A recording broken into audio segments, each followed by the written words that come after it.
ನನಗೆ ಯಾವಾಗ ತುಂಬ ಇದಾಗ್ತಿತ್ತು. Preventive is always better. ಈ ಟ್ರೀಟ್ಮೆಂಟ್ಸು, ಆ ಪೇಯ್ನು, ಆ ಇಂಜೆಕ್ಷನ್ಸ್, ಆ ಟ್ರೀಟ್ಮೆಂಟ್ಸ್, ಆ ಖರ್ಚು ಎಲ್ಲದಕ್ಕಿಂತ ಪ್ರಿವೆಂಟ್ ಮಾಡೋದು ಎಷ್ಟೋ ಬೆಟರ್.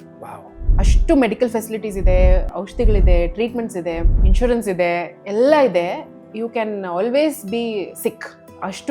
ಅಷ್ಟು ಟ್ರೀಟ್ಮೆಂಟ್ಸ್. ಸೊ ನಿಮಗೆ ಡಯಾಬಿಟಿಕ್ ಆದ್ರೇನು ಭಯ ಇಲ್ಲ, ಕೊಲೆಸ್ಟ್ರಾಲ್ ಬಂದ್ರೇನು ಭಯ ಇಲ್ಲ, ಬಿಕಾಸ್ ಅಷ್ಟು ಸಪೋರ್ಟ್ ಸಿಸ್ಟಮ್ ಇದೆ. But your quality of life will be ಬ್ಯಾಡ್. ಅದನ್ನ ನೀವು ಒಬ್ಬ ಡಯಟಿಷಿಯನ್ ಆಗಿ ಅರ್ಥ ಮಾಡ್ಕೊಂಡು ಅದಕ್ಕೆ ಸರಿಯಾಗಿ ಕಲ್ಚರಲ್ ಆಗಿ ಏನೇಂತ ನಾವು ನಮಗೆ ಅಬ್ರಾಡ್ ಕ್ಲೈಂಟ್ಸ್ ಇದ್ದಾರೆ. ಸೊ ಅದರ್ ಕಂಟ್ರೀಸ್ ಫುಡ್ ನಾವು ಬಂದು ನೋಡ್ತಿರ್ತೀವಿ. ಜನರಲಿ ಏನ್ ಹೇಳ್ತಾರೆ ಅಂದ್ರೆ, either you are very fear is one of the reasons for emotionally. People think diet ಅಂದ್ರೆ ವೆಯ್ಟ್ ಅಷ್ಟೇ.